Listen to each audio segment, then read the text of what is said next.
follow-up mula pa rin dyan sa lungsod ng Ordineta kung saan napatay ang 5 pinag-iinalang mga carnappers si Action Ferry Pajardo live mula sa Ordineta City. Kapatid, Macho Morning, come back. Yes, maksong umaga kapatid, binabati ka muna ni Captain Magkaragna. So, Hoy, kumusta na? Long time no see. Congratulations daw at promoted ka na. Thank you.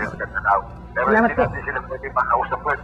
Gising mga soko. Alam mo sa limang bangkay na dito sa isang pulinarya ay sa pulinarya tumang dito sa Nangkayasan. Lahat sila gumagalaw. Mismo si... Akala ko lahat ng bangkay gumagalaw. Dati-dati at mga head naghihintay lang sa mga tao niya. Sila mismo gumagalaw kasi nagmamadalit meron pa daw sa Rosales. Oh my God. Kaya wala pa tayong makuhang dito. Nagtatanong ako ng pangalan, sabi niya may mga ID nga pero ito nga inangat nilang mga tao. So, doon muna sa van kasi ako na doon sa police station at nakuhanan ko, tingnan natin yung paligid ng van at tagtag ng tama yung sasakyan. Ang unang mga tama ron, nakikita mo sa may driver side, tatlo 9mm, maliit lang ang butas.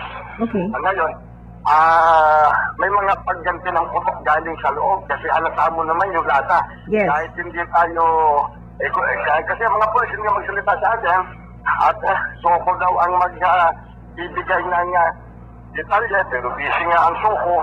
So talagang makikita mo yung mga pagganti ng putok galing sa loob. Nakita natin ang mga uniforme ng pulis at sombrero ng pulis, sapatos na madugo. Mayroong pang lata, may pinapag doon na may lamang yung mga ventilators na ng pintura, na lata. Mga gamit, pang tubero. Ito ginagamit ito sa mga nagnanakaw ng sasakyan, may gamit tubo, pullhammer na maliit, screwdriver, pliers, at may bolt cutter na maliit. Ngayon, maraming tama ng bala, yung Innova, kulay gray, modelo, pero ang plaka nito ay sigurado kung hindi sa kanya. Ang nakalagay na plaka, November Romeo Quebec 496. Pero NRQ? kapatid, November Romeo Quebec 496. 496, okay. Ang kapansin-pansin ay yung plaka ay talagang minadali. Yung hindi sa kanyang plaka isinalpak dahil yung sa harapan ang ginamit ay 2 concrete nail. Hindi yung pako ng LTO mismo. Oo. Ang laki ng litaw nga ng concrete nail Siguro mga 2 inches makadising kung concrete nail yung ginamit nila. Kaya ang laki ng litaw. Papansin mo na talagang ito ay karna. Pag sabi nga sa interview mo kay TV kanina, ito ng itong mga renta ngayon ito. Oo. Wala ka po bang nasilip kung ano pangalan doon ng isa? Ay, isa. Ano pangalan? Ayan. Nasisingit natin yung isang... Makialam ka na dyan. Tulungan mo na sa mga soko. Hindi kasi masisip itong area. Okay. Puro ako ulit tataanan ko Doon sa Kaluwangan, doon ulit. Tatlo lang ang nakalatag yung dalawa nandun siya, ano ba yung kwarto na yun? Anong suot ng mga yan, kapatid? Anong suot nila? Maong nakahubad ng iba. Yung isa, halos matagtag ng matagtag yung tama nung isa sa kamay, halos maputol Anong mga body complexion? Mapuputi ba? Makikita pa ba? O mga, alam mo na, kung Highlander, tipong Highlander? Hindi magaang mukha nito malapit sa akin Teka. Pasilip. May mukha sa dyan. Baka bubulaga sa'yo. Bulaga. Hindi ito yung kamong Highlander, oo. Mga lokal, yung halimbawa mga pariyoto ng dating kasi ito tinitingnan pa sa yung kuko sa paa itong apat na sa ating harapan makikinis makikinis minsan naka-Nike shoes pa Original? Parang yung kulay orange yung mga kuuso yung taga na binibili mong mga mamahalin ito ay kasi ang mukha nitong parang electric na yung pagsak na bakit wala ang baba nito na tanggal ba? Talagang wala sa bayat. Wala na. Ayun, nalaglag daw. Wala na, natanggal. Oo.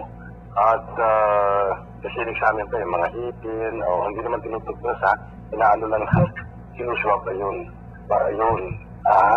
Meron dito, kala ko makaka-merienda ako, kala ko ano ito, mga dessert yung pala nagyan ng mga naswap nila.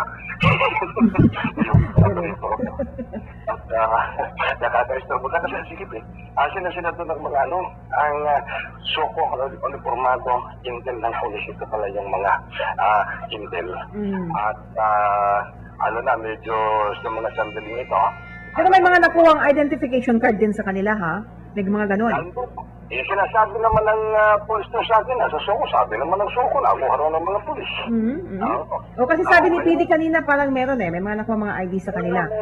Pwede lang kung talagang sa kanila yon o gamit din yung mga nakukuha din nila mga drivers, di ba? Oo, kaya yung isa, yung sombrero, itong yung bullcap ang nakalagay doon Manila Police. Oy, talaga ha? MPD. Pero hindi natin alam. Pero alam mo mga katama nito, internet, makikinis pa.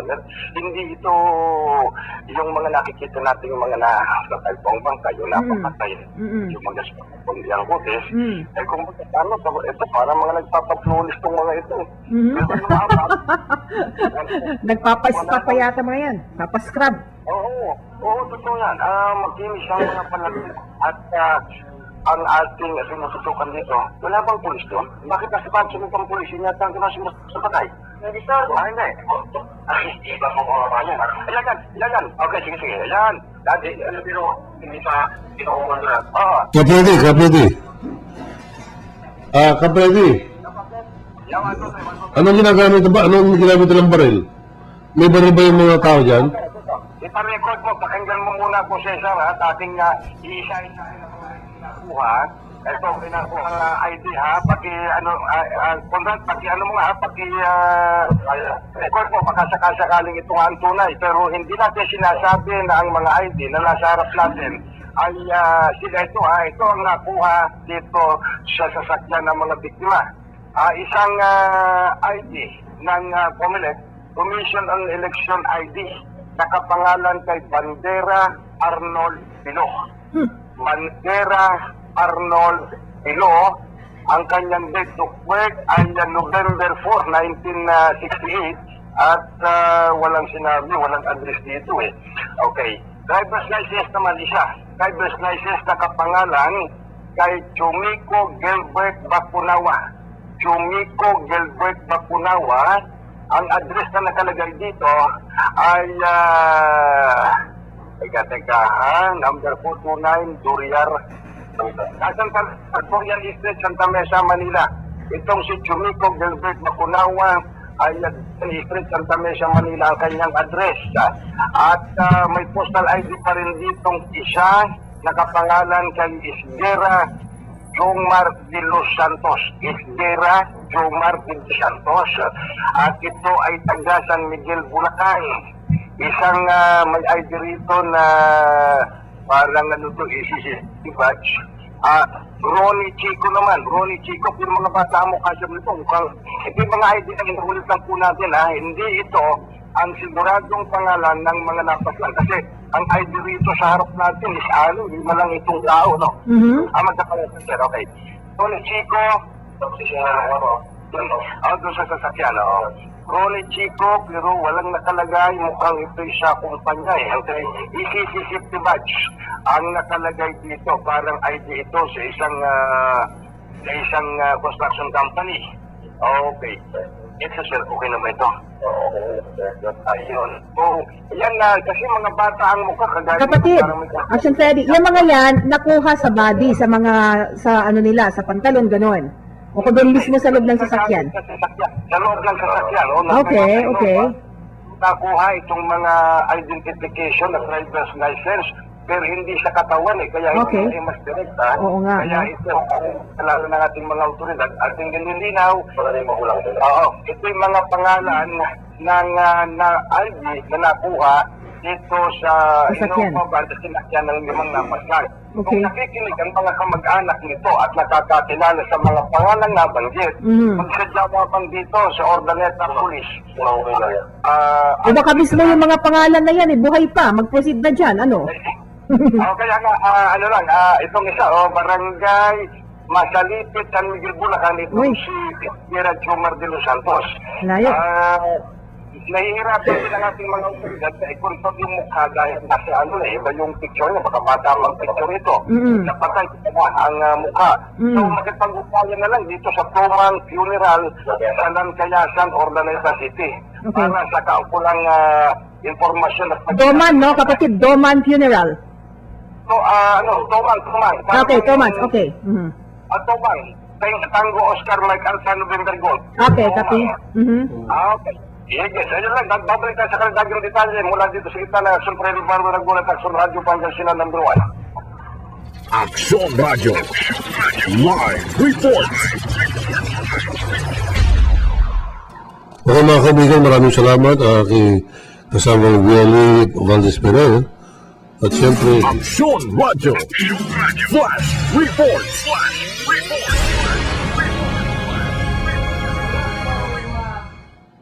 Action Cesar, thank you so much, Action Freddy. Yan, Action Cesar, no? Yung follow-up tungkol dun sa naganap sa Ordaneta City, yung tanong mo kanina, sabi ni PD, may mga nakuwang baril din sa kanila. Madami yung nakuwang baril sa loob ng sasakyan nila eh. Mayroon pa yatang long firearms. At yung mga nabanggit na pangalan, yun nga, hindi natin alam kung sila nga yun mismo, di ba? Kaya panawagan, siguro hindi ba ipopost na ni Action na Hikam sa ating Facebook page para malaman, baka kasi yung mga pangalan ay buhay pa. malabang. Di ba? Kasi hindi nakuha sa body, nakuha doon sa sasakyan. Malay mo, yung mga kinarnap din o whatever na nagawa sa mga yun, kaya makipag-ugnayan sa Tomags, di ba? Yung Tomang mo. Tomang Funeral, dyan po sa Mainan Tayasan, Ordaneta City, para malaman po ninyo kung bakit napunta sa kanila yung mga ID na yun, or kung sila ngayon, kamag-anak nila, Action Cesar, no? So yan po, baka meron pang, mamaya-maya, meron pang karagdagang follow-up yan, si Action Ferry mula dyan sa Ordaneta City. At least ay po kauna-unahan nakapagpabalita tungkol sa bagay na yan, mula dyan sa Ordaneta, Action Cesar.